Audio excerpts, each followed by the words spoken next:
ایک اور اہم خبر، کورونا سے مرنے والے شخص کی لاش آٹو رکشا سے منتقل کرنے کے معاملے میں ڈاکٹر ناگیشور راؤ نے استعفیٰ دے دیا ہے۔ اس واقعے کی اخلاقی ذمہ داری قبول کرتے ہوئے ڈاکٹر ناگیشور راؤ مستعفی ہو گئے ہیں۔ ڈاکٹر ناگیشور راؤ نظامآباد گورنمنٹ اسپتال کے سپرنٹنڈنٹ ہیں۔ ڈاکٹر ناگیشور راؤ نے ڈائریکٹر میڈیکل ایجوکیشن کو اپنا استعفیٰ بھیج دیا ہے۔ واضح ہے کہ تلنگانہ کے نظامآباد ضلع میں آٹو رکشا میں لاش لے جانے والا ایک ویڈیو وائرل ہوا تھا۔ پورے معاملے میں جانچ کا حکم دے دیا گیا۔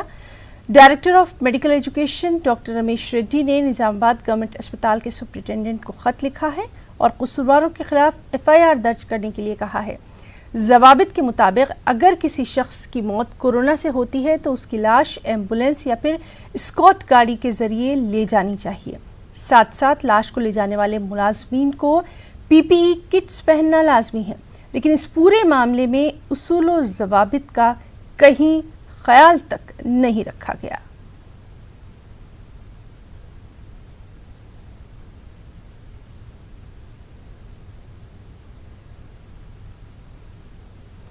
ملک میں کورونا کے کیسوں میں